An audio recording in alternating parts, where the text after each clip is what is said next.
간략하게 곡 해설을 맡게 된 하상익이라고 합니다. 네, 저부터 잘 부탁드립니다.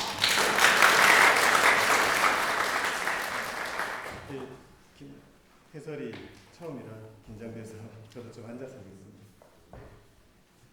네, 오늘 들으실 곡은 세 곡의 피아노 트리오인데요. 보시면은 1700년대에 작곡된 곡 하나, 1800년대에 작곡된 곡 하나, 그리고 1900년도에 작곡된 곡 하나, 이렇게 300년에 거의 200년에 걸쳐서 작곡된 세 곡을 한 번에 들으실 텐데요.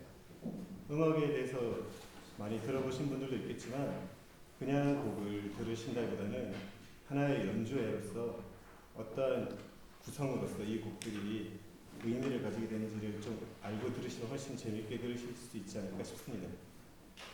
먼저 비발디의 트리오 소나타를 제일 처음 듣게 되시는데요. 이 곡은 사실 피아노 트리오라고 말하기는 좀 어려운 곡입니다. 피아노는 사실은 우리가 아는 것보다 좀 역사가 짧은데요. 이제 1800년대, 1700년대 후반에 피아노의 기초가 완성이 돼서 1800년대에 이르러서야 보다 대중적으로 사용된 악기입니다. 그러니까 비발디 시절에는 피아노라는 게 아예 없었죠. 그 당시에 사용되던 피아노를 넘어선 건반 악기가 있었는데요. 영어로 키보드라고 하는데 챈발로라는 악기를 위해서 쓰여진 곡입니다. 이 곡은요. 그래서 오늘은 피아노를 연주하게 되겠지만 챈발로 소리로 들으면 어떨까 이거를 상상해 보시면서 들으시면 될 것 같은데요. 사실 오늘 들으실 세 곡은 성격이 굉장히 많이 다릅니다. 1700년대는 우리가 딱 느낌에도 바로크라는 말이 표현해 주듯이 굉장히 우아하고, 그 다음 음악이 어떤 음악가의 내면을 표현한다기보다는 그 시대에 이제 궁정을 통해서 왕이나 귀족을 위해서 주로 작곡된 그런 성향이 짙은데요. 그래서 음악가들의 내면의 고뇌라든지 그런 열정, 그런 것들이 표현되기보다는 당시의 어떤 분위기, 그런 것들이 보다 반영된 면이 많습니다. 어떤 면에서는 이런 면에서 오히려 사회적인 음악이라고 할 수 있겠죠. 비발디 곡을 들어보시면 아시겠지만 여러분들 4개로 이미 많이 들어보셨지만 굉장히 우아하고 그 다음에 열정을 담고 있으면서도 그 열정이 어떤 그 시대의 이제 딱딱한 조직, 그런 걸 반영해서 굉장히 균형을 갖추고 있습니다. 감정을 표출하되 그러니까 절제가 있는 것이죠. 그리고 원래 피아노 트리오라는 것은 피아노, 바이올린, 첼로가 삼각형처럼 하나의 축을 이루어서 각자의 역할을 담당해야 되는데 이 당시에는 챈발로라는 것은 독주악기로라기보다는 뒤에 반주악기로 많이 쓰였습니다. 그러다 보니까 이 곡은 사실상 첼로와 바이올린의 이중주적인 성격을 더 많이 가지고 있습니다. 그런 면에서 주위에서 보시면은 바이올린과 첼로 사이에서 주로 서로 대화, 그러니까 주고 받고, 그 다음에 어떨 때는 화음을 이루어서 같이 나가고, 이런 식으로 굉장한 균형을 갖추고 있다고 보시면 됩니다. 이 설명은 바로 뒤에 들으실 쇼스타코비치를 대조를 해보시면 훨씬 확실하게 아실 수 있는데요. 네, 일단 오늘 세 곡을 들으시면서 감히 이제 제가 하나 제안 드릴 것은 그 시절의 분위기를 한번 상상을 해보셨으면 좋겠어요. 여러분이 가지고 있는 1700년대, 그 다음에 1800년대, 1900년대 유럽은 어땠을까?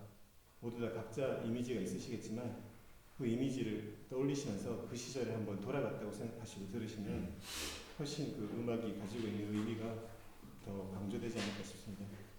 일단 첫 번째 곡 먼저 들으시고요. 쇼스타코비치 해설 때 다시 돌아오도록 하겠습니다.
번째 비발디 곡을 들으셨는데, 예, 비발디 곡을 듣다 보면은 두 악기가 각자의 파트를 연주하고는 있지만, 이제 어떤 면에서는 서로 사랑하는 연인처럼 한쪽이 말하면 또 한쪽이 받아주고, 또 어떨 때는 같이 말하고, 이렇게 전혀 악기는 다르지만 하나의 어떤 음악을 표현하기 위해서 대화를 한다는 느낌을 많이 받을 수 있습니다. 그리고 처음 듣더라도 익숙한 그리고 아름다운 멜로디들을 사용해서 뭐랄까 굉장히 단정한 느낌을 주죠. 제가 이 말씀을 드린 이유는 지금 이제 들으실 쇼스타코비치는 정반대에 서 있는 음악이기 때문입니다. 해설을 이제 읽어보시면 아시겠지만 자세한 얘기는 해설에 많이 썼는데요. 이 곡의 핵심 키워드는 죽음입니다. 예, 친구의 죽음, 그리고 친구가 죽음으로 인해서 자기의 내면의 어떤 것들을 죽어버리고, 그 다음에 그 당시 사회를 둘러싸고 있던 뭐랄까 절망, 그런 것들이 가득 담겨있는 곡입니다. 지금 오늘 청중 중에 어린아이도 많이 와 있는데 이 죽음과 전쟁이라는 것을 어떻게 느낄지 모르겠지만, 이 곡이 작곡된 게 1944년인데요. 세계 제2차 세계대전 중에 한 복판에 서 있었고, 그 와중에 이제 독일이 러시아를 침공을 해서 쇼스타코비치가 있던 러시아가 많이 위협을 받았었죠. 그 와중에 자기의 가장 친한 친구 중에 한 명이, 여기도 써있지만 솔레르티스키라는 친구가 그 유태인 수용소에서 그에 또 죽게 됩니다. 그것뿐만이 아니라 쇼스타코비치가 살았던 시대는 보시면은 1901년에 태어나서 74년에 죽었는데요. 그가 이제 열 몇 살 때 러시아 혁명이 일어나고, 20몇 살 때 이제 스탈린이 집권을 하고, 이제 30대, 40대를 지나면서 뭐 1차 세계대전, 2차 세계대전을 겪고, 그 다음에 50년대 후반에 이어서 이제 냉전도 겪고, 한마디로 러시아의 가장 격동기를 살았다고 할 수 있는데, 그 와중에 쇼스타코비치가 보여준 그 음악적인 천재적인 역량 때문에 쇼스타코비치는 지금 어떤 면에서 우리가 북한을 생각해보면 알 수 있지만 소련이 가장 자기의 대표적인 인물로 내세우고 싶은 그런 작곡가였습니다. 그래서 항상 작품을 위촉을 했고, 우리 러시아 프롤레타리아를 위해서 작품을 쓰라는 요구를 많이 받았고, 근데 또 아이러니하게도 쇼스타코비치는 가장 자의식이 강한 작곡가 중에 한 명이었습니다. 그래서 부탁을 받으면 곡은 쓰더라도 속으로는 또 다른 작품을 쓰고, 부탁받은 작품을 쓰더라도 들어보면 왠지 이 희망이나 찬양을 해야 되는데 그게 아니라 비극을, 인간의 비극, 자기의 내면의 비극, 그런 걸 표현하려고 그러고, 그래서 소련으로부터 훈장을 받으면서도 어떨 때는 작품이 공연 금지가 되기도 하고, 그런 굉장히 내면적으로 모순된 삶을 살았던 작곡가였습니다. 지금 오늘 들으실 피아노 트리오 2번은 그 정점에 서 있다고 할 수 있는 곡 중에 하나인데요. 그래서 그의 작품 중에서 가장 걸작이라고 불리기도 하는 곡인데요. 아까 들으셨던 비발디의 질서와는 전혀 다른 새 악기의 전쟁과도 같은 충돌을 아마 보시게 될 겁니다. 특히 2악장에 있어서는 거의 뭐 두 악기가 세 악기가 대놓고 싸우고요. 3악장 같은 경우에서는 친구를 위한 일종의 장송곡이 흘러나오게 됩니다. 마지막 4악장에 가서는 유태인 멜로디를 주제로 사용을 했는데, 뒤로 갈수록 처음에 그 멜로디의 즐겁고 흥겨움은 점점 사라지면서 마지막에는 피아노 트리오 중에서 가장 처절하다고 할 수 있을 정도의 그런 화음과 울부짖음을 들으실 수 있을 겁니다. 예, 지금 전쟁의 포화 한가운데 러시아에 서 있는 이 사진은 제가 좀 젊은 걸로 구해봤는데요. 이 청년 쇼스타코비치가 느꼈을 법한 그런 괴로움과 비탄을 한번 느껴보시기 바랍니다.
네.